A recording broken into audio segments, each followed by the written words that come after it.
কতজন যুক্ত হলেন? স্যার 11 জন আছে।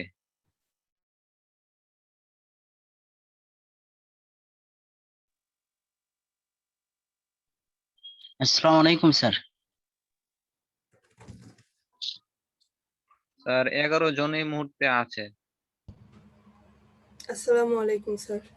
আসসালামু আলাইকুম স্যার।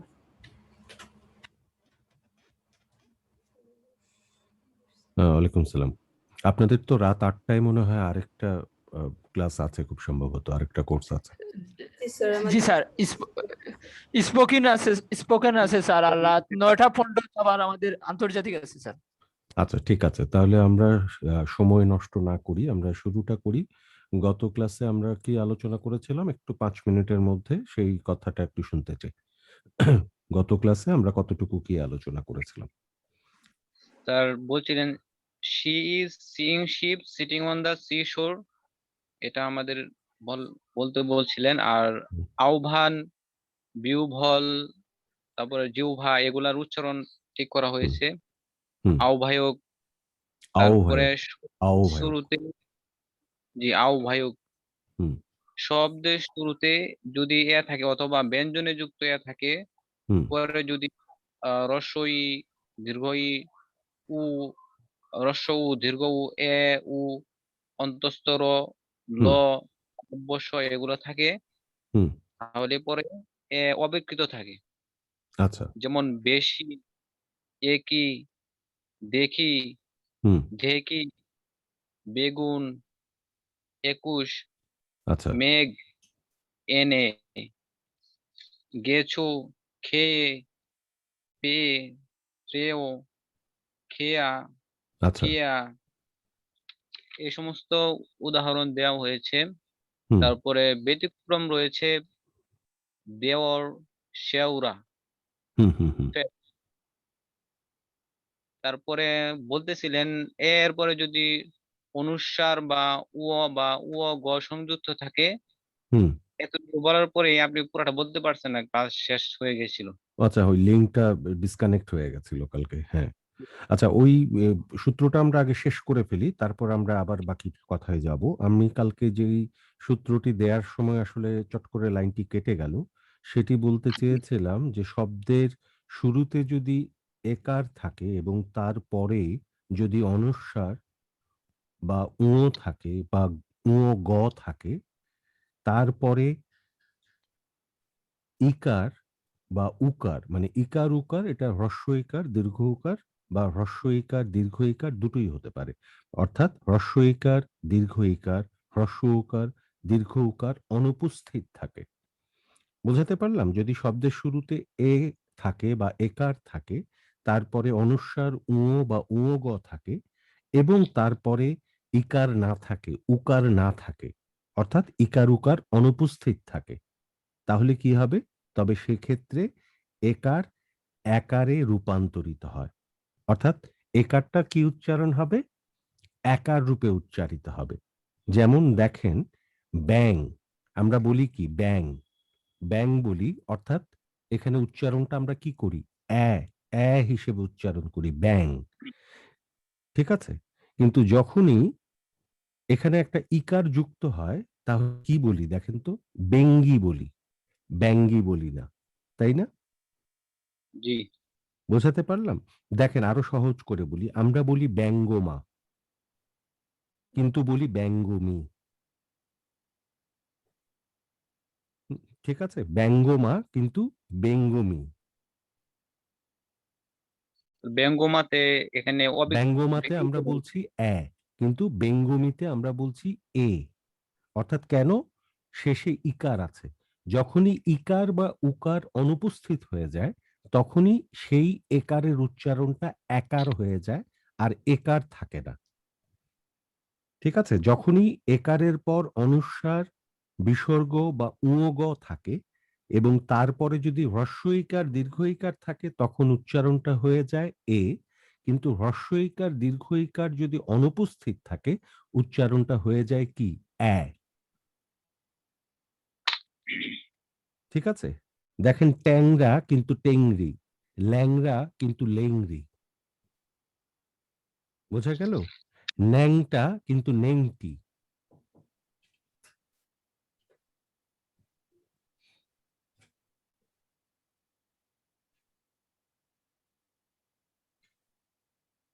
বোঝা গেছে? কোনো অসুবিধা হচ্ছে এটা বুঝতে? স্যার আরেকবার যদি বলতেন বিষয়টা। আবারও বলছি, শব্দের শুরুতে যদি একার থাকে, তারপরে যদি অনস্বার উঁ বা গ থাকে, এবং এরপর যদি হ্রস্ব ইকার, দীর্ঘ ইকার, হ্রস্ব উকার, দীর্ঘ উকার অনুপস্থিত থাকে, তবে একারের উচ্চারণ একারে রূপান্তরিত হয়। অর্থাৎ কি? যদি অনুপস্থিত থাকে তাহলে একারে রূপান্তরিত হয়, যদি উপস্থিত থাকে তাহলে একারে পরিণত হয়। বোঝা গেল? তাহলে উদাহরণটা আমরা লিখেছি কি? ব্যাং কিন্তু বেঙ্গি, খ্যাংরা কিন্তু খেংরি, ব্যঙ্গমা কিন্তু বেঙ্গমি, ভ্যাংচা কিন্তু ভেংচি, ট্যাংরা কিন্তু টেংরি, ল্যাংরা কিন্তু লেংরি, ন্যাংটা কিন্তু নেংটি। বোঝা গেল? ক্লিয়ার? জি স্যার, ক্লিয়ার। কোনো কনফিউশন এখানে?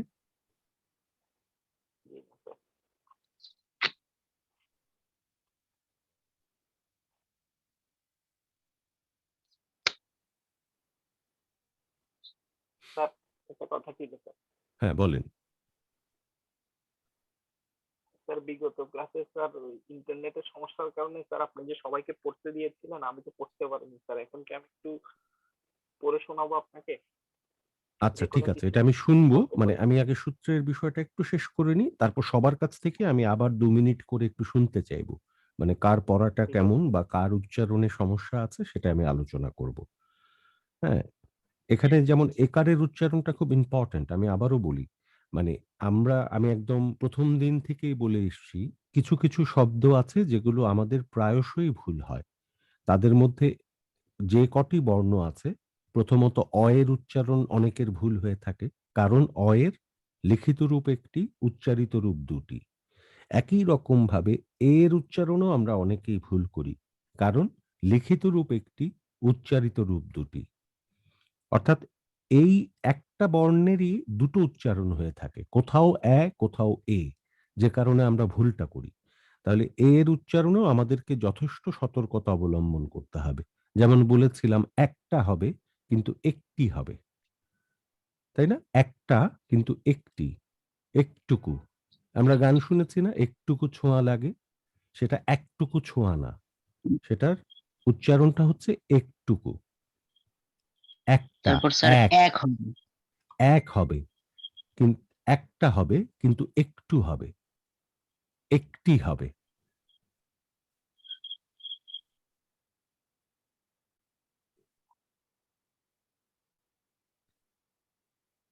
আরেকটি আমরা লিখি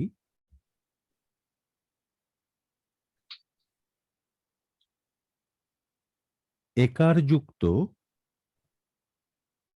একাক্ষর ধাতুর সঙ্গে আকার প্রত্যয় যুক্ত হলে, একাক্ষর মানে বুঝেছি মনোসিলেবল শব্দগুলো আর কি। বোঝা গেল? একারযুক্ত একাক্ষর ধাতুর সঙ্গে আকার প্রত্যয় যুক্ত হলে সাধারণত সেই একারের উচ্চারণ একার হয়ে থাকে।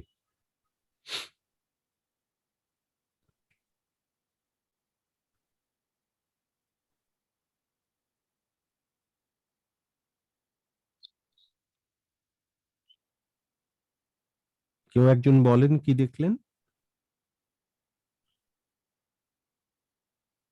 একার যুক্ত একাক্ষর সঙ্গে ধাতুর ধাতুর সঙ্গে আকার প্রত্যয় যুক্ত হলে তা একার হয়ে থাকে। সাধারণত একারের উচ্চারণ একার হয়ে থাকে। যেমন দেখেন আমরা বলি কি, কি বলি? খেদা। খেদা বলি না খেদা বলি? বলেন। খেদা। খ্যাপা বলি না খেপা বলি? খেপা। হ্যাঁ, খ্যাপা বলি। কেন বলি? খ্যাপ যোগ আ অর্থাৎ মূল ধাতুটা কি? খ্যাপার খ্যাপ। খ্যাপ যোগ আ, খ্যাপা। বেচা, বেচ যোগ আ, তাই কি? বেচা। আমি বলেছিলাম শুরুর দিনই কেনা বেচা। কেন বেচা? কেনা বেচা না বেচা কেনা, কোনটা হবে?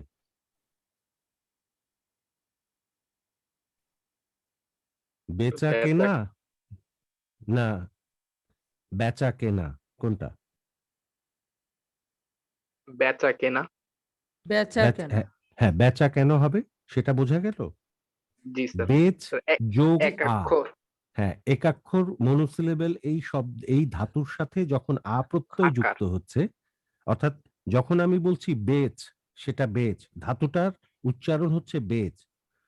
যখন জি, এটার সাথে আ প্রত্যয় যুক্ত হলো তখন হয়ে যাবে বেচা। বেচা। একইভাবে ক্ষেপ যোগ আ, খ্যাপা। একইভাবে ঠেল যোগ আ, ঠেলা। ঠেল কিন্তু ঠেলা। ঠেল যোগ আ প্রত্যয় হলে তখন হবে ঠেলা। খেলা। খেল যোগ আ, খেলা। খেল কিন্তু তার সাথে যখন আ প্রত্যয় যুক্ত হচ্ছে তখন হচ্ছে খেলা। খেলা। তেল যোগ আ, তেলা। ওটা তেলা না, ওটা তেলা। গেল যোগ আ, কি হবে? গেলা। ওটা গেলা। কিন্তু যখন আপনি গিল যোগ আ ধরবেন তখন হবে কি? গেলা। ওই গেলা মানে হচ্ছে গলধারণ করা, গেলানো। আর গেলা মানে হচ্ছে চলে গেলা। ঠিক আছে, তাহলে ক্লিয়ার এই সূত্রটা? হ্যাঁ, এবার আমরা আরেকটা সূত্র লিখে নিই। মূলে ইকার বা রিকার, মূলে মানে মূল শব্দে, মূলে মানে মূল শব্দে ইকার বা রিকার যুক্ত ধাতুর সঙ্গে আকার যুক্ত হলে সেই ইকার একারে রূপান্তরিত হয়ে উচ্চারিত হবে,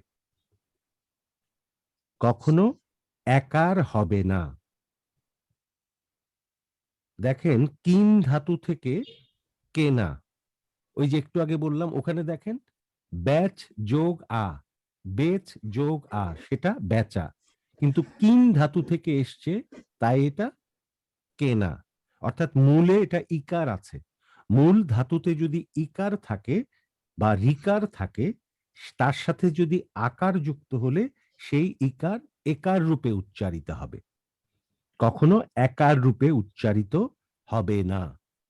অর্থাৎ আমি আরো সহজ করে যদি বলি, মূল শব্দে ইকার বা রিকার ছিল, সেই ইকার বা রিকার যদি একবার একারে পরিণত হয়, সেই একারের উচ্চারণ কি হবে না? একার রূপে উচ্চারিত হবে না। এটা আগে বলেছিলাম না আপনাদেরকে? এই নিয়মটা বলেছিলাম আগে। যেমন স্যার এটা দেখেন, এটা বলা হয়নি। আচ্ছা, যেমন দেখেন আপনি ইলাকা না এলাকা না এলাকা, আগে বলেছিলাম কি এটা? না স্যার। এলাকা না এলাকা, কোনটা বলবো আমরা? এলাকা। স্যার এলাকা। এলাকা। আর এলাকা। কেউ? এলাকা। এলাকা। জি স্যার, এলাকা। এলাকা। সবাই ভুল বললেন, উচ্চারণটা হচ্ছে এলাকা, এলাকা না। কারণ কি? কারণ হচ্ছে মূল শব্দটা কি? মূল শব্দটা হচ্ছে ইলাকা। ইলাকা থেকে পরিবর্তিত হয়ে এসেছে এলাকা। অর্থাৎ মূল ধাতুতে মূল শব্দটি হচ্ছে ই। তাহলে আমি বলেছি মূল শব্দ যদি ইকার বা রিকার থাকে, সেই ইকার বা রিকার যদি একবার পরিবর্তিত হয়ে একারে পরিণত হয়, তাহলে সেই একারের উচ্চারণ এ রূপে উচ্চারিত হবে না, অর্থাৎ এলাকা হিসেবে উচ্চারিত হবে না, সেটা এ হিসেবে উচ্চারিত হবে, অর্থাৎ এলাকা হবে। কারণ মূল শব্দ হচ্ছে ইলাকা। তাহলে মূল শব্দে যেহেতু ইকার ছিল, সেই ইকার পরিবর্তিত হয়ে একারে পরিণত হয়েছে, তাই এই একারের উচ্চারণ একার রূপে উচ্চারিত হবে না। বোঝা গেল? একইভাবে দেখেন, আমি আরো কয়েকটা উদাহরণ দিই তাহলে আরো সহজ হবে। মূল শব্দ হচ্ছে মিজাজ, মিজাজ পরিবর্তিত হয়ে এসেছে মেজাজ, তাই এটা মেজাজ হবে না, উচ্চারণটা কি হবে? মেজাজ। মেজাজ হবে। মূল শব্দটা হচ্ছে মিরাজ, মিরাজ পরিবর্তিত হয়ে এসেছে মেরাজ, তাই এটা মেরাজ হবে না, উচ্চারণটা হবে মেরাজ। মেরাজ। মূল শব্দ হচ্ছে বিতার, বিতার পরিবর্তিত হয়ে হয়েছে বেতার, তাই এটা বেতার হবে না, উচ্চারণটা হবে বেতার। বেতার। শি ধাতু থেকে পরিবর্তিত হয়ে হয়েছে শেফালি, তাই এই উচ্চারণটা শেফালি হবে না, উচ্চারণটা হবে শেফালি। মূল শব্দ হচ্ছে নৃপাল, নৃপাল পরিবর্তিত হয়ে হয়েছে নেপাল, অর্থাৎ এখানে মূল শব্দে কি আছে? রিকার আছে, নৃপাল, নৃপাল, অর্থাৎ এখানে রিকার আছে মূল শব্দে, সেই রিকার পরিবর্তিত হয়ে হয়েছে কি? একারে পরিণত হয়েছে। নেপাল। হ্যাঁ, জি স্যার। রিকার এখানে একারে পরিণত হয়েছে, তাই এই উচ্চারণটি নেপাল হবে না, উচ্চারণটি কি হবে? নেপাল হবে। নেপাল। আমরা নেপাল নেপাল। বলবো না, নেপাল বলবো। আমরা নেপাল। বেতন বলবো না, আমরা বেতন বেতন। বলবো। আমরা কেরানি বলবো না, আমরা কেরানি বলবো। আমরা তেল বলবো না, আমরা তেল বলবো। আমরা প্যাট বলবো না, আমরা পেট বলবো। পেট। ঠিক আছে, বোঝা গেল বিষয়টি? জি স্যার। তাহলে এই কটি আমাদের আপাতত মনে রাখলেই হবে। একারের জন্য এই কটি আমরা খেয়াল রাখবো, যাতে আমাদের একারের উচ্চারণে ভুল না হয়। আর আরেকটি উচ্চারণের কথা আমি বলেছিলাম, এর উচ্চারণের সমস্যার কথা বলেছিলাম, সেটির উচ্চারণ সূত্র আগেই বলেছি। ৩টি এর মূলত উচ্চারণ হচ্ছে এসএইচ, কোন কোন শব্দের সাথে সংযুক্ত হয়ে এই উচ্চারণটি এস এর দিকেও কখনো কখনো ধাবিত হয়। সেই শব্দগুলো হচ্ছে ত, থ, ন, র, ল। ত, থ, ন, র, ল যখন এর সাথে যুক্ত হয়, তখন এর উচ্চারণ প্রবণতাটা শ্রমিক। এস এর দিকে ধাবিত হয়ে থাকে। জি। যেমন ত হচ্ছে ত এর সাথে হচ্ছে কি? ত যুক্ত হলে রাস্তা, থ যুক্ত হলে স্থান, ন যুক্ত হলে স্নান, র যুক্ত হলে শ্রাবণ, না। হ্যাঁ, ল যুক্ত হলে অশ্লীল। তাহলে ত, থ, ন, শ্রম। র, ল যখন যুক্ত হয়, তখন এর উচ্চারণ প্রবণতাটা এস এর দিকে ধাবিত হয়। এর বাইরে প, ফ যখন শব্দের শুরুতে এর সাথে যুক্ত হয়, তখন উচ্চারণ প্রবণতা এস এর দিকে যায়। কিন্তু প, ফ যখন মধ্যবর্ণ বা অন্তবর্ণের সাথে যুক্ত হয় এর সাথে, তখন এর উচ্চারণ প্রবণতা এসএইচ হিসেবেই থাকে। যেমন আস্ফালন, আস্পর্ধা। হ্যাঁ, আস্পর্ধা, হ্যাঁ, আস্ফালন, কিন্তু আবার স্পর্শ, স্ফুরণ, স্ফটিক। ঠিক আছে, মনে থাকবে বিস্ফোরণ। বিষয়টা? হ্যাঁ, কিন্তু আবার বিস্ফোরণ, দেখেন বিস্ফোরণ বলি না। অর্থাৎ প, ফ যখন শব্দের শুরুতে যুক্ত হয়, তখন উচ্চারণ প্রবণতা এর এস এর দিকে ধাবিত হয়। কিন্তু প, এস এর ফ যখন মধ্যবর্ণ বা অন্তবর্ণের সাথে, অন্তবর্ণ হিসেবে এর সাথে যুক্ত হয়, তখন উচ্চারণ প্রবণতা এসএইচ এর হিসেবে সাধারণত উচ্চারিত হয়ে থাকে। ঠিক আছে, বন্দর। মূলত এর উচ্চারণটা আমরা এসএইচ হিসেবে বলেছি। যেমন আমরা বলেছিলাম সবুজ যখন আমরা স দিয়ে লিখি, দন্ত স দিয়ে, উচ্চারণটা এসএইচ হিসেবে উচ্চারণ করি। যখন আমরা শরীর লিখি তালব্য স দিয়ে, তখন উচ্চারণটা আমরা এসএইচ হিসেবে করি। যখন ষাঁড় লিখি মূর্ধন্য স দিয়ে, তখন আমরা উচ্চারণ প্রবণতাটা এসএইচ হিসেবে করে থাকি।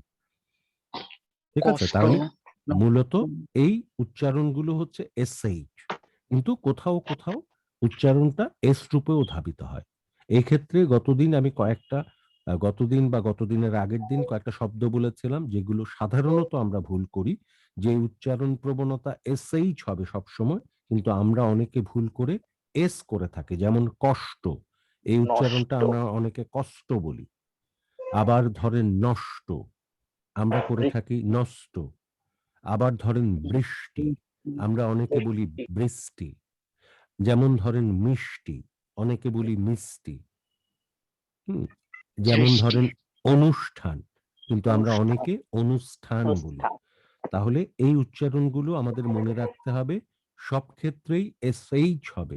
কষ্ট, নষ্ট, সৃষ্টি, বৃষ্টি, কৃষ্টি, দৃষ্টি, অনুষ্ঠান, কোথাও এস হবে না। শুধু সৃষ্টিতে শুরুটা এস, কিন্তু পরেরটা এসএইচ। শ্রী সেটা হচ্ছে এস, কিন্তু সৃষ্টি পরেরটা এসএইচ। ক্লিয়ার? স্যার বর্গীয় জয়ের উচ্চারণ কি স্যার অন্ত অক্ষর বা আদ্য অক্ষরে থাকলে তখন একরকম, যেমন স্যার জুনায়েদ, এটা অনেকে জুনায়েদ বলে। এটা বা আসলে হয়েছে জুনায়েদ কি, ওই আরবি এক্সেন্টে করতে গিয়ে অনেকে জোনায়েদ বলে। হ্যাঁ, কিন্তু বাংলা এক্সেন্টে জোনায়েদ বললে এটা কোনো অসুবিধা নেই, এটা জোনায়েদ বলা যেতেই পারে। হুম। স্যার একটা প্রশ্ন আছে, আপনি বলছিলেন যে স এর সাথে যদি প্রথম দিক দিয়া তো স যদি ত থ ন র ল এর সাথে যুক্ত হয় তাহলে সেটা আহ প্রথম দিক দিয়ে থাকলে শব্দের প্রথম দিক দিয়ে না, ত থ ন র ল যেখানেই থাকবে উচ্চারণটা এস এর দিকে চলে যাবে। শুধু প ফ, প ফ যদি শব্দের শুরুতে স এর সাথে যুক্ত হয় তখন এস, প ফ যদি শব্দের মধ্যে বা শেষে যদি যুক্ত হয় স এর সাথে তখন এসএইচ। স্যার আপনি আর তাহলে ত থ ন র ল যে কোনো জায়গায় এস রূপে উচ্চারিত হবে। তো সৃজনের ক্ষেত্রে তো এখানে সৃজন র, দন্ত দন্ত শটা এস হয়ে যাচ্ছে, শ্রী, সৃজন, আমরা সৃজন বলি না, সৃজন। তো ত র ল এগুলোর মধ্যে তো পড়ে নাই, হ্যাঁ, রস্বরী র, পড়ছে। রিকার মানে কি র, সৃজন কি দিয়ে লিখি, স এর সাথে রিকার যুক্ত করি, রিকার কি র, রফলা জি, কি র। ঠিক আছে? হুম। আর কেউ? স্যার, তাহলে আমরা মোটামুটি এর উচ্চারণটা আমরা কিছুটা জানলাম। আমরা অ এর উচ্চারণটা কোথায় অ হবে, কোথাও ও হবে সেটা জেনেছি। আমরা স এর উচ্চারণটা কোথায় এসএইচ হবে, কোথাও এস হবে সেটা জেনেছি। আমরা এ এর উচ্চারণটা কোথায় এ হবে আর কোথায় এ হবে সেটা জেনেছি। ঠিক আছে? আমি একটু তাহলে এবার প্রথম থেকে একটু কয়েকজনের পড়া শুনি, ২ মিনিট করে। ২ মিনিটের বেশি করব না। কারণ সবার কাছ থেকেই শুনবো। আমরা স্যার। একে, একে আমি একেকজনের নাম বলছি। তাহলে তারা একেকজন ২ মিনিট করে যেকোনো কিছু, সেটা খবরের মানে সংবাদপত্রের অংশবিশেষ হলেও চলবে। জাস্ট ফ্লুয়েন্টলি পড়ে যাওয়া। ফ্লুয়েন্টলি মানে খুব তাড়াহুড়ো করে না, একটু ধীর গতিতে ধরে পড়া। ঠিক আছে? তাহলে আমরা কাদেরকে দিয়ে শুরু করি? জি স্যার। হুম। পাঠ করছি মুক্তিযোদ্ধা মোহাম্মদ আব্দুর রউফ ববিন কর্তৃক তার মায়ের কাছে লিখা ৭১-এর চিঠি। মা, মুক্তি সেনাদের ক্যাম্প থেকে লিখছি। এখন বাইরে বেশ বৃষ্টি হচ্ছে। তাঁবুর ফাঁক দিয়ে দেখতে পাচ্ছি সমস্ত দিগন্ত মেঘলা মেঘলা। মাঝে মাঝে বিদ্যুৎ চমকাচ্ছে। সকাল থেকে বৃষ্টি হচ্ছে কিনা তাই মনটা ভালো না। আচ্ছা মা, সারা রাত এমনি চলার পর পূর্বাকাশে যে লাল সূর্য ওঠে, তার কাঁচা আলো খুব উজ্জ্বল হয়, তাই না? এই মুহূর্তে আমার ছোটবেলার কথা মনে পড়ছে। বর্ষা এলে তুমি বাইরে যেতে দিতে না। একদিন তোমার অজান্তে বাইরে আসতেই পিছলে পড়ে পায়ে চোট লাগে। তখন তুমি চিৎকার করে কেঁদে উঠেছিলে। ওষুধ দিয়ে ভর্তি হয়েছিল টেবিলটা, আমার বেশ মনে আছে। তখন থেকে একা বাইরে যেতে সাহস পেতাম না, ভয় লাগতো। বাইরে গেলেই পড়ে যাব। কিন্তু আজ আজ আমার অনেক সাহস হয়েছে। রাইফেল ধরতে শিখেছি। বাংকারে রাতের পর রাত কাটাতে হচ্ছে, তবুও ভয় পাই না। শত্রুর আক্রমণের মুখে দাঁড়িয়ে প্রচন্ড পাল্টা আক্রমণে শিরায় উপশিরায় রক্তের চাপ সৃষ্টি হচ্ছে। মা, সত্যি তোমাকে বোঝাতে পারবো না। ছোটবেলার কথা মনে পড়লে কেমন যেন লাগে। কিন্তু আমার একে আশ্চর্য পরিবর্তন, কারণ আমি আমার স্বদেশ, আমার বাংলাকে ভালোবাসি। Thank you hmm. স্যার। আরেকটা বার শুরু থেকে একটু পড়েন তো, অল্প একটু অংশ। মা, মুক্তি সেনাদের ক্যাম্প থেকে লিখছি। এখন বাইরে বেশ বৃষ্টি হচ্ছে। তাঁবুর ফাঁক দিয়ে দেখতে পাচ্ছি সমস্ত দিগন্ত মেঘলা মেঘলা। মাঝে মাঝে বিদ্যুৎ চমকাচ্ছে। সকাল থেকে বৃষ্টি হচ্ছে কিনা তাই মনটা ভালো না। আচ্ছা মা, সারা রাত এমনি চলার পর পূর্বাকাশে যে লাল সূর্য ওঠে তার কাঁচা আলো খুব উজ্জ্বল হয়, তাই না? এই মুহূর্তে আমার ছোটবেলার কথা মনে পড়ছে। বর্ষা এলে তুমি বাইরে যেতে দিতে না। একদিন তোমার অজান্তে বাইরে আসতেই পিছলে পড়ে পায়ে চোট লাগে। তখন তুমি চিৎকার করে কেঁদে উঠেছিলে। ওষুধ দিয়ে ভর্তি হয়েছিল টেবিলটা।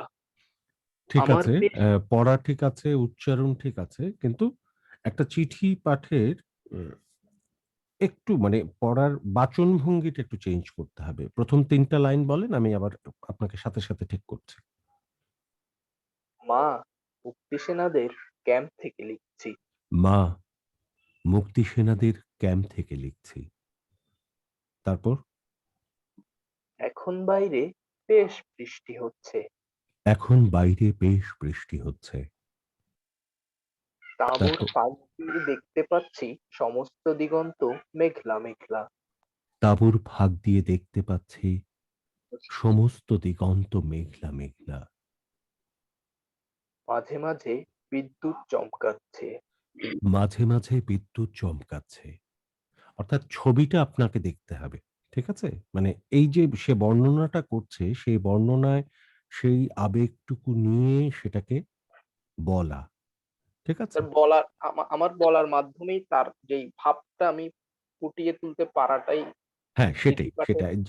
আপনি যেই প্রকৃতির যে বর্ণনাটা দিচ্ছেন, সেই বর্ণনাটা, এটা যে একটা স্মৃতি কথা মাকে একটা বলছেন, সেই ইমোশনের মুক্তি সেনার ক্যাম্প থেকে সে লিখছে, মাকে লিখছে। মাকে লেখার মধ্যে যে আবেগটা, হ্যাঁ? সেটা তো সে লিখে গেছে। সেটা আপনি পড়ছেন।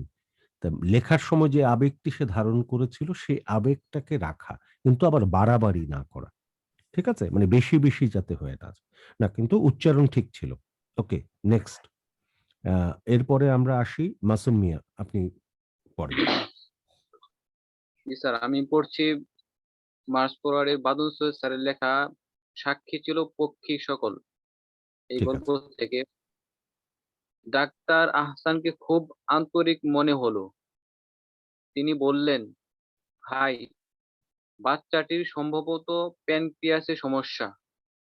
আমরা পরীক্ষা করে দেখছি, কাল বোঝা যাবে। আপাতত ওকে ঘুম পাড়িয়ে রাখা হয়েছে, দেখা যাক কি হয়। পড়ে যান। আমি কিছুক্ষণ মেয়েটির পাশে বসে রইলাম। আহা, মনে হচ্ছে একটি সদ্য ফোটা ফুল ভুল করে বাগান ছেড়ে হাসপাতালের সাদা বিছানায় ঘুমিয়ে আছে। এরপর আমার বিজনেস বিজনেস বিজনেস কার্ড ভদ্রলোককে দিয়ে বাড়ি ফিরে এলাম। পরদিন সকালে অফিসে হঠাৎ ফোন শাহজাহান সাহেবের। তিনি প্রায় চিৎকার করে কাঁদছেন। ভাই, আমার মেয়ের নাকি বড় সমস্যা ধরা পড়েছে। আপনি একটু আসেন, আল্লাহর দোহাই একটু আসেন। আরেকবার শুরু আসেন প্রথম থেকে। ডাক্তার আহসানকে খুব আন্তরিক মনে হলো। তিনি বললেন, ভাই, বাচ্চাটির সম্ভবত প্যানক্রিয়াসে সমস্যা। আমরা পরীক্ষা করে কাল আমরা বোঝা পরীক্ষা যাবে। করে দেখছি দেখছি। আমরা পরীক্ষা করে দেখছি। আমরা পরীক্ষা করে দেখছি, হ্যাঁ, কাল ৬ বোঝা টাকে যাবে। একটু ৬ টা একটু কোথাও গিয়ে লাগছে। ৬ টাকে আরেকটু ক্লিয়ার করেন। দেখছি। আমরা পরীক্ষা করে দেখছি, হুম। কাল বোঝা যাবে। আপাতত ওকে ঘুম পাড়িয়ে রাখা হয়েছে, দেখা যাক কি হয়। দেখা যাক না, দেখা যাক। দেখা দেখ যাক কি হয়। দেখা যাক কি হয়। দেখা যাক কি হয়। হুম। আমি কিছুক্ষণ মেয়েটির পাশে বসে রইলাম। আহা, মনে হচ্ছে একটি সদ্য ফোটা ফুল একটি ভুল না, করে বাগান একটি। ছেড়ে মনে হাসপাতালে হচ্ছে সাদা একটি। মনে হচ্ছে একটি। মনে হচ্ছে একটি সদ্য একটি ফোটা না, ফুল একটি না। মনে হচ্ছে একটি। মনে হচ্ছে একটি হ্যাঁ, সদ্য ফোটা ফুল ভুল করে বাগান ছেড়ে হাসপাতালের সাদা বিছানায় ঘুমিয়ে আছে। হুম। এরপর আমার বিজনেস কার্ড ভদ্রলোককে দিয়ে বাড়ি ফিরে এলাম।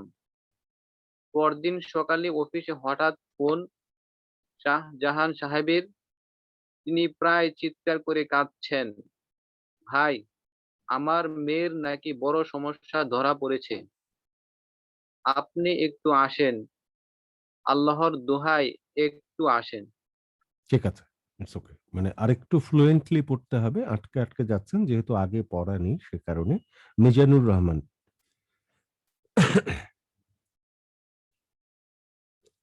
আসসালামু আলাইকুম স্যার। হ্যাঁ, বলেন। Sir sorry. আমি আজকের প্রথম আলো পত্রিকা থেকে বলছি। পড়েন।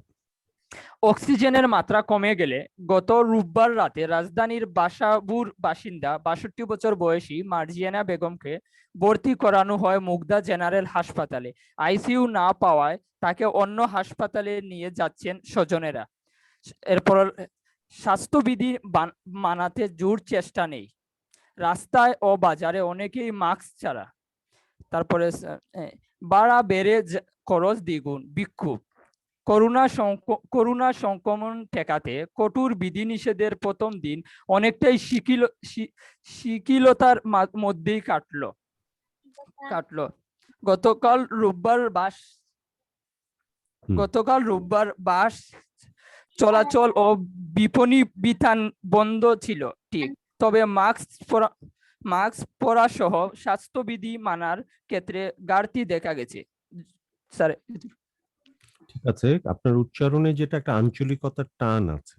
হ্যাঁ, জি মানে একটা জি স্যার। আঞ্চলিক একটা টান আছে। আপনি প্রথমটা আবার পড়েন, শুরু থেকে আসেন, একটা একটা বলেন। অক্সিজেনের মাত্রা কমে গেলে গত রোববার রাতে, অক্সিজেনের মাত্রা কমে গেলে, বলেন। জি স্যার, গত রোববার রাতে রাজধানীর বাসাবুর বাসিন্দা, রাজধানীর কেন? রাজধানীর। রাজধানীর ধানীর। হ্যাঁ, দানির রাজধানীর নি স্যার, রাজধানীর। রাজধানীর হুম। বাসাবুর বাসিন্দা ৬২ বছর বয়সী মার্জিয়ানা বেগমকে ভর্তি করানো হয় মুগদা ভর্তি জেনারেল করানো হয়। ভর্তি করানো হয় মুগদা জেনারেল হাসপাতালে। মুগদা আইসিইউ, জেনারেল হাসপাতালে। জি স্যার, আইসিইউ না পাওয়ায় তাকে অন্য হাসপাতালে নিয়ে যাচ্ছেন নিয়ে সন্তানেরা। যাচ্ছেন কেন? যাচ্ছেন। নিয়ে যাচ্ছেন। নিয়ে হুম। যাচ্ছেন হুম। সন্তানেরা। হুম। স্বাস্থ্যবিধি মানাতে জোর চেষ্টা নেই, পড়ে যান। বিধিনিষেধ প্রথম দিন। প্রথম দিন কেন? প্রথম দিন। রফলাটা প্রথম উচ্চারণ করেন ঠিক মতো। প্রথম দিন। প্রথম দিন প্রথম স্যার। দিন। আমার একটা স্যার ওই রফলাটা যোগ করা যায় না স্যার, এইটার সমস্যা সবসময় একটু যেমন একটু একটু বেশি। একটু করে চেষ্টা করে যান, একসময় হয়ে যাবে। প্রথম দিন। জি স্যার, প্রথম দিন। হুম। রাস্তায় ও বাজারে অনেকেই মাস্ক রাস্তায় ছাড়া। অবাজারে ও কেন? বাজার রাস্তায় ও বাজারে। রাস্তায় ও বাজারে। রাস্তায় ও বাজারে অনেকেই মাস্ক ছাড়া। ভাড়া বেড়ে দ্বিগুণ। ভাড়া কেন? ভাড়া ভাড়া না, ভাড়া। ভাড়া ভাড়া। ভাড়া বা না, ভা, মহাপ্রাণ। ভাড়া।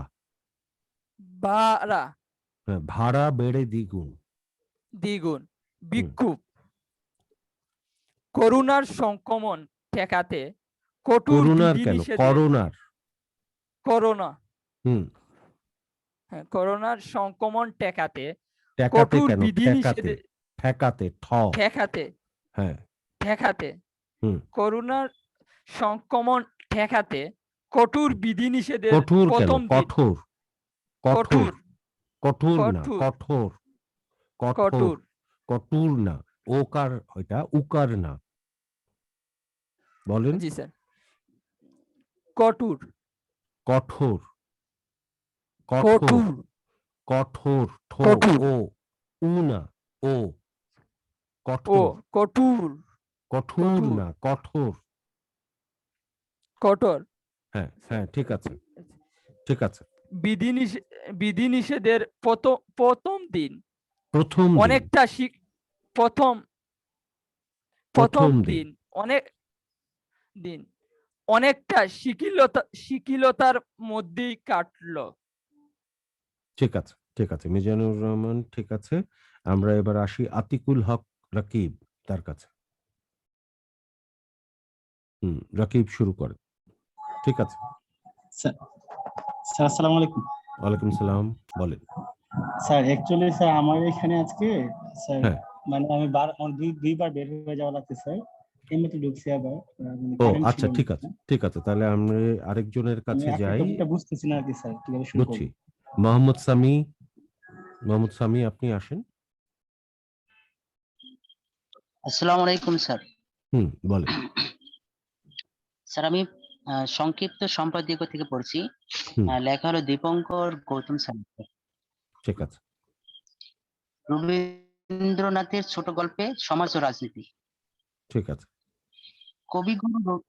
কবিগুরু রবীন্দ্রনাথ ঠাকুর বাংলা ভাষা ও সাহিত্যে নিজেকে দাঁড় করিয়েছিলেন একটি প্রতিষ্ঠান হিসেবে। বাঙালির চিরায়ত ভক্তিরসে নিষিক্ত ছিলেন মানবতাবাদী। তার সৃষ্টির মধ্য দিয়ে তিনি মানুষের অন্তর্গত জগৎকে যেমন নাড়া দিয়েছেন, তেমনি তার হাত ধরেই বাংলা সাহিত্য বিশ্ব সাহিত্যের উঠোনে পা রেখেছে। রবীন্দ্রনাথ ঠাকুর ছিলেন বাংলা সাহিত্যের প্রথম সার্থক ছোট গল্পকার। ছোট গল্পকে গণমুখী ও গণমানুষের ভিতরে নেওয়ার একক কৃতিত্ব তার। রবীন্দ্রনাথের আগে যে গদ্য লেখা হয়নি তা নয়। আবার শুরু করেন। ঈশ্বরচন্দ্র বিদ্যাসাগর থেকে বঙ্কিম রবীন্দ্রনাথের হচ্ছে, এটা উচ্চারণটি হবে রবীন্দ্রনাথের, থ হবে, ত আসছে।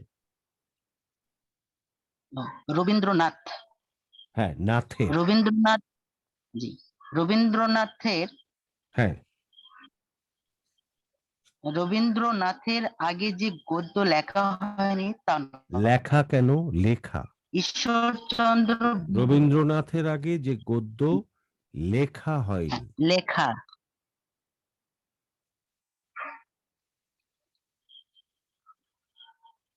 ওই উচ্চারণটি হবে লেখা, লেখা স্যার নয়। শুনতে পাচ্ছি না। হ্যাঁ, উচ্চারণটি হবে লেখা, লেখা নয়। লেখা হ্যাঁ হ্যাঁ।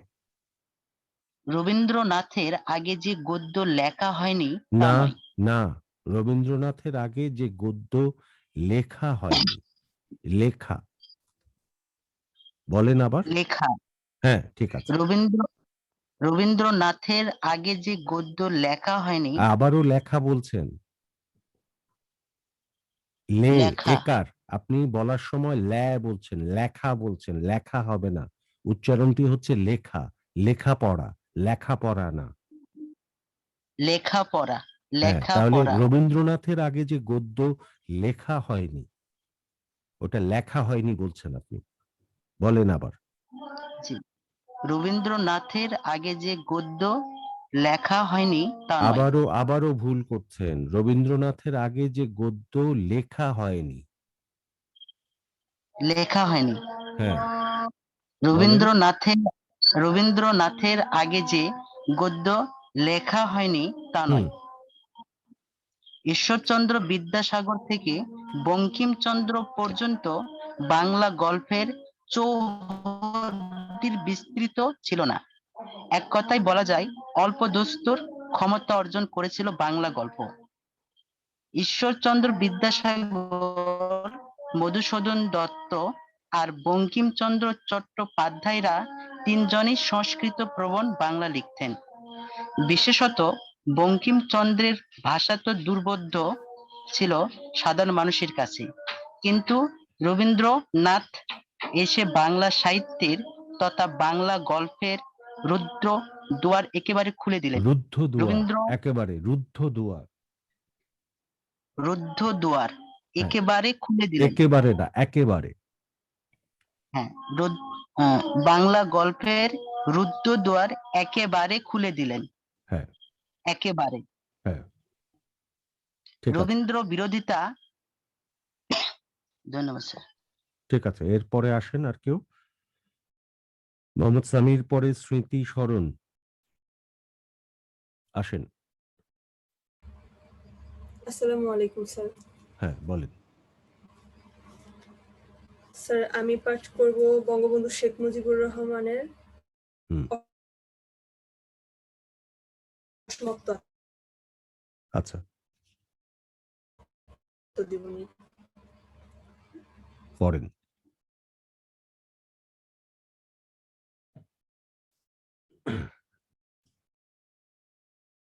ওনাদের নেটটা মনে হয় একটু ইয়ে হয়ে গেল, সমস্যা করছে, আটকে গেল। ওনারা আসুক তাহলে আবার ঠিক হয়ে, আমরা এই ফাঁকে আবুল কালামের কাছে যাই। আবুল কালাম আপনি আসেন। জি স্যার, আসসালামু আলাইকুম।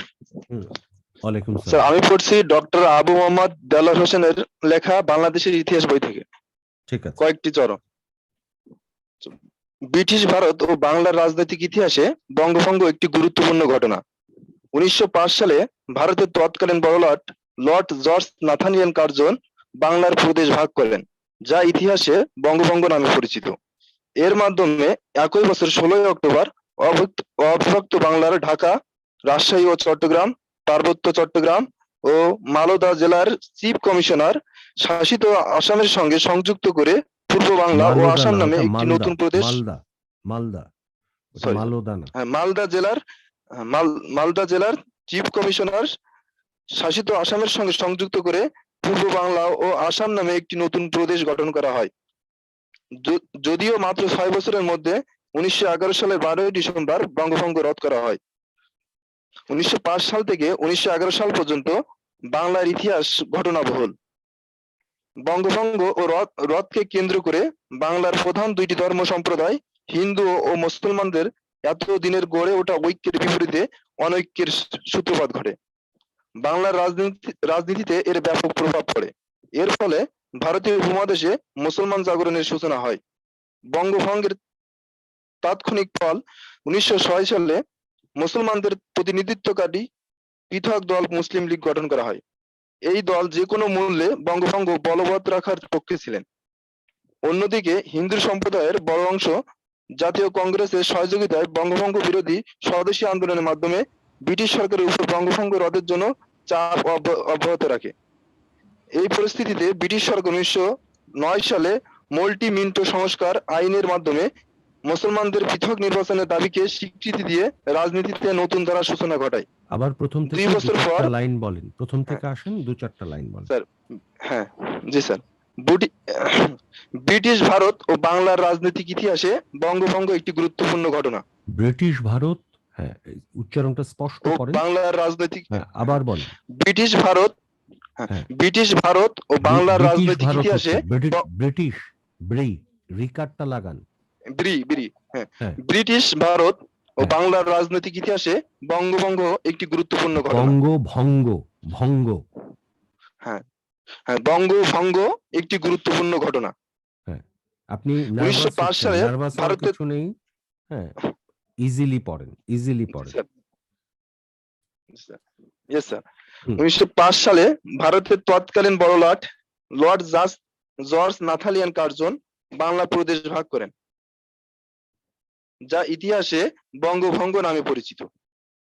ঠিক আছে, একটু কোথাও অ্যাকসেন্টটা, একটু আঞ্চলিক অ্যাকসেন্টের একটা টান আসে, পড়া ঠিক আছে, কিন্তু একটু নার্ভাস হয়ে আপনি তাড়াহুড়ো করছেন। একটু ধরে যদি পড়েন তাহলে ঠিক আছে। বঙ্গভঙ্গ, ব্রিটিশ, এই উচ্চারণগুলো একটু খেয়াল রাখবেন। ব্রিটিশ বঙ্গভঙ্গ, হ্যাঁ এ দুটো মাথায় রাখবেন। আর একটু ধীরে পড়বেন, নার্ভাস হওয়ার কিছু নেই। ঠিক আছে, পরের দিন পরের ক্লাসে একটু রেডি করে আগে থেকে পড়ে রাখবেন। আমি 2 মিনিটের যে কোনো কিছু আপনাদের কাছে শুনতে চাইবো। জান্নাতুল আপনি পড়েন। স্যার আসসালামু আলাইকুম। হ্যাঁ ওয়ালাইকুম আসসালাম। আমি মোহাম্মদ আব্দুল হাইয়ের বিলাতের প্রকৃতি পড়ছি। হ্যাঁ পড়েন। বৃষ্টি, নেশা ভরা লন্ডনের সন্ধ্যাবেলায় ছোট্ট ঘরটিতে বসে জানালার ফাঁক দিয়ে আকাশের দিকে চেয়ে আছি। যতদূর চোখ যায় শুধু দেখছি লন্ডনের বাড়িঘরগুলোর চিমনি থেকে ধোঁয়া বেরোচ্ছে। ধোঁয়ায় আর মেঘে ঢাকা লন্ডন পাথরের মতো বুকের উপর চেপে বসেছে। মনে মনে ফিরে গেলাম ৮,০০০ মাইল দূরে। রাজশাহীর যে বাসাটায় আমার পরিজনেরা বাস করছে সেখানে। ওখানে হয়তো এরও চেয়ে ঘন কালো মেঘ করেছে। বাংলাদেশের আষাঢ়ের মেঘ যেমন গম্ভীর তেমনি কালো। হয়তো নেমেছে ঘন বর্ষা। অবিরল ধারা বর্ষণের মধুর রোল গানের অনুরণনের মতো কেঁপে কেঁপে তাদের হয়তো নিদ্রা কাতর করে দিয়েছে। মা, মাতৃভাষা আর মাতৃভূমির মতো আর কিছু কি এমন মিষ্টি আছে? সেজন্যেই বাংলাদেশের কথা বলতে গিয়ে বাংলার কবি লিখেছেন, এমন দেশটি কোথাও খুঁজে পাবে নাকো তুমি, সকল দেশের রানী সেজে আমার জন্মভূমি। বাহ, ঠিক আছে, পড়া ভালো। তবে এমন দেশটি কোথাও এমন না, এমন দেশটি কোথাও খুঁজে পাবে না কো তুমি। হ্যাঁ, জি এটা স্যার। একটা। আর হচ্ছে অবিরল, অবিরল না, অবিরল। অবিরল। হ্যাঁ, অবিরল এমন দেশটি কোথাও খুঁজে পাবে না কো তুমি। পাবে ভালো না হয়েছে, কো পড়া তুমি। ভালো। হ্যাঁ, স্মৃতিস্মরণ। হ্যাঁ, আপনারা মাঝখানে লাইন বিচ্যুত হয়েছিলেন, আবার শুনি একটু, আসসালামু তারপর আলাইকুম স্যার। আতিকুল। হ্যাঁ হ্যাঁ, বলেন। স্যার দুঃখিত, আমরা না না, ডিসকানেক্ট হয়ে গিয়েছিলাম। হ্যাঁ হ্যাঁ, ঠিক আছে, অসুবিধা স্যার নেই, আমি পড়েন বঙ্গবন্ধু শেখ মুজিবুর রহমানের অসমাপ্ত আত্মজীবনী থেকে পাঠ করছি কিছুটা। পড়েন। বন্ধু বান্ধবরা বলে তোমার জীবনী বন্ধু লেখো। বান্ধবরা বলে, বন্ধু বান্ধব না, বন্ধু বন্ধু বান্ধব। বান্ধবরা। হ্যাঁ, জি স্যার। বন্ধু বান্ধবরা বলে তোমার জীবনী লেখো। সহকর্মীরা বলে রাজনৈতিক জীবনের ঘটনাগুলি লিখে রাখো, ভবিষ্যতে কাজে লাগবে। আমার সহধর্মিণী একদিন জেল গেটে বসে বলে, বসেই তো আছো, লেখো তোমার জীবনের কাহিনী। বললাম লিখতে যে পারি না, আর এমন কি করেছি যা লেখা যায়? যা লেখা সরি, যায়, লেখা লেখা যায়, না। লেখা যায়। হুম, আমার জীবনের ঘটনাগুলি জেনে জনসাধারণের কি কোনো কাজে লাগবে? কিছুই তো করতে পারলাম না। শুধু এইটুকু বলতে পারি, নীতি ও আদর্শের জন্য সামান্য একটু ত্যাগ স্বীকার করতে চেষ্টা করেছি। একদিন সন্ধ্যায় সন্ধ্যায় বাইরে না, থেকে একদিন সন্ধ্যায়, সন্ধ্যা একদিন সন্ধ্যায়। একদিন একদিন সন- সন্ধ্যায় বলে যান।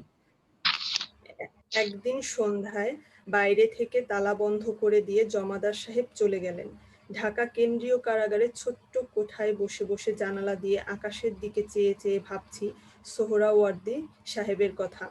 কেমন করে তার সাথে আমার পরিচয় হলো, কেমন করে তার সান্নিধ্য আমি পেয়েছিলাম, কিভাবে তিনি আমাকে কাজ করতে শিখিয়েছিলেন এবং কেমন করে তার স্নেহ আমি পেয়েছিলাম।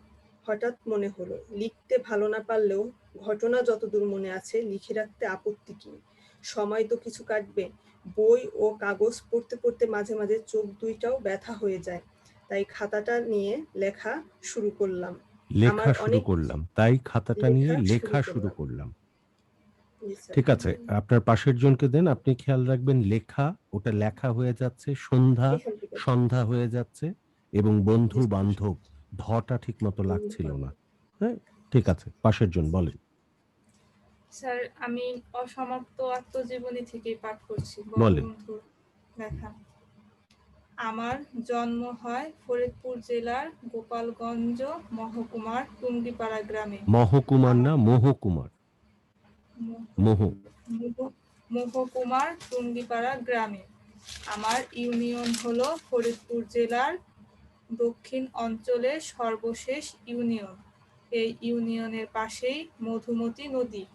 মধুমতি খুলনা ও ফরিদপুর জেলাকে ভাগ করে রেখেছে। টুঙ্গিপাড়ার শেখ বংশের নাম কিছুটা এতদঞ্চলে পরিচিত। শেখ পরিবারকে একটা মধ্যবিত্ত পরিবার বলা যেতে পারে। বাড়ির বৃদ্ধ ও দেশের গণ্যমান্য প্রবীণ লোকদের কাছ থেকে গণ্যমান্য না, গণ্যমান্য। গণ্যমান্য প্রবীণ লোকদের কাছ থেকে এই বংশের কিছু কিছু ঘটনা জানা যায়। আমার জন্ম হয় টুঙ্গিপাড়া শেখ বংশে। শেখ বোরহান উদ্দিন নামে এক ধার্মিক পুরুষ এই বংশের গোড়াপত্তন করেছেন বহুদিন পূর্বে। শেখ বংশের যে একদিন সুদিন ছিল তার প্রমাণ স্বরূপ মোগল আমলের ছোট ছোট ইটের দ্বারা তৈরি চকনীলার দালানগুলি আজও আমাদের বাড়ির শ্রীবৃদ্ধি করে আছে। বাড়ির 4 ভিটায় 4টা দালান। বাড়ির ভিতরে প্রবেশের একটা মাত্র দরজা, যা আমারও ছোট সময় দেখেছি বিরাট একটা কাঠের কপাট দিয়ে বন্ধ করা যেত। একটা দালানে আমার এক দাদা থাকতেন। এক দালানে আমার এক মামা আজও কোনো মতে দিন কাটাচ্ছেন। আর একটা দালান ভেঙে পড়েছে, যেখানে বিষাক্ত সর্পকুল দয়া করে আশ্রয় নিয়েছে। এই সকল ঠিক আছে, নার্ভাসনেসটা দূর করতে হবে। একটা দুটো যেগুলো বলেছি সেটা তাহলে একটু খেয়াল করে রাখবেন, পরের দিন আমি আরেকটু শুনবো। আতিকুল, আপনি পড়েন, যেহেতু আমাদের সময় শেষ হয়ে আসছে। আতিকুলকে দিয়ে শেষ করব। আতিকুল পড়েন। জি স্যার, আমাকে শুনতে পাচ্ছেন? হ্যাঁ, শুনছি, বলেন। স্যার, আমি স্বাধীন বাংলাদেশের অভ্যুদয়ের ইতিহাসের অংশবিশেষ পড়তে চাই। পড়েন। 9 মাসব্যাপী এক রক্তক্ষয়ী যুদ্ধের মাধ্যমে 1971 সালে বাংলাদেশ একটি স্বাধীন সার্বভৌম রাষ্ট্র হিসেবে রাষ্ট্র না, রাষ্ট্র। স্বাধীন সার্বভৌম রাষ্ট্র।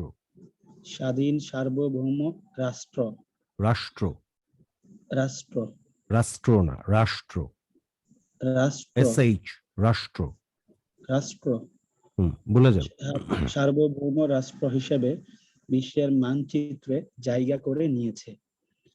পিছনে ফেলে এসেছে হাজার বছরের ইতিহাস। ভারতবর্ষে যে ভূখণ্ড 20 শতকের পূর্বে বঙ্গদেশ নামে পরিচিত ছিল, প্রাচীনকালে তার কোনো নির্দিষ্ট নাম বা নির্দিষ্ট না, নির্দিষ্ট নির্দিষ্ট নির্দিষ্ট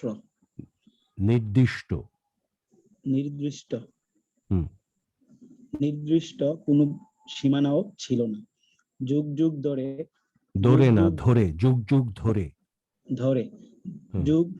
যুগ ধরে এর সীমানা এবং আয়তন পরিবর্তিত হয়েছে। 1947-এ ভারত বিভাগের সময়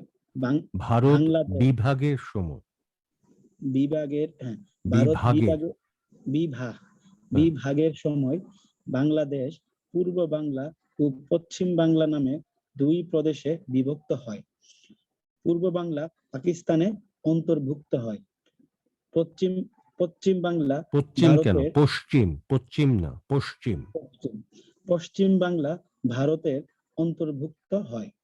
পরে 1956 সালের সংবিধানে পূর্ব বাংলার নাম বদল করে পূর্ব পাকিস্তান রাখা হয়। 1971-এর 26শে মার্চ পূর্ব বাংলা পাকিস্তানের 26শে মার্চ পূর্ব বাংলা পাকিস্তানের সাথে সম্পর্ক ছিন্ন করে স্বাধীন রাষ্ট্র হিসেবে বাংলাদেশ নামে আত্মপ্রকাশ করে। 1947-এ নবগঠিত পাকিস্তানের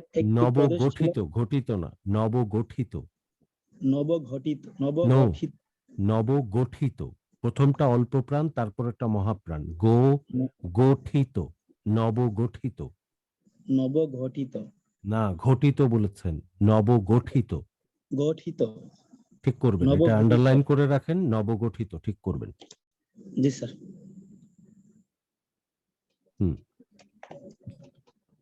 নবগঠিত পাকিস্তানের একটি প্রদেশ ছিল পূর্ব পাকিস্তান।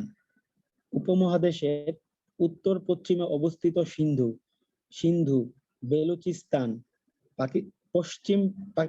পশ্চিম পাঞ্জাব ও উত্তর পশ্চিম আবারও পশ্চিম বললেন, পূর্ব পশ্চিম, উত্তর পশ্চিম সীমান্ত প্রদেশ নিয়ে গঠিত হয়েছিল পশ্চিম পাকিস্তান। ঠিক আছে, এতটুকু থাক আজকে, যেহেতু আপনাদের পরবর্তীতে আবার একটা স্পোকেন ইংলিশের ক্লাস আছে। 8টা বেজেছে, আপনারা ওই লিঙ্কে ঢুকবেন সবাই। সবাইকে আবারও ধন্যবাদ জানাই, কিন্তু বারবার বলছি যে ভুলগুলো আমরা আজকে করলাম আগামী ক্লাসে পড়তে দিলে সেই ভুলগুলো যাতে আবার না হয়। আমরা প্রত্যেকে খেয়াল রাখবো আমরা কি কি ভুল করেছি, এবং আজকে যে সূত্রগুলো দিয়েছি সেগুলো একটু খেয়াল করব, এবং আগামী ক্লাসে আমরা নিজেরা 2 থেকে 3 মিনিটের কিছু লেখা আগে থেকে পড়ে রাখবো। হ্যাঁ, যাতে পড়ার সময় একদম নতুন লেখা নিয়ে পড়লে সেই পড়ায় কিছু ভুল আপনাতে হবে, যেটা আসলে ঠিক অনেকবার পড়া থাকলে ভুল হবে না। তাই 1টা 2টো কিছু আমরা আগে থেকেই একটু দেখে রাখার চেষ্টা করব। আজকের ক্লাসটা আমরা এখানেই শেষ করছি।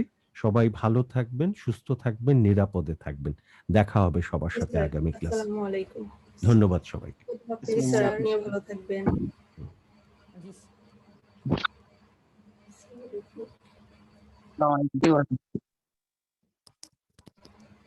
আসসালামু আলাইকুম।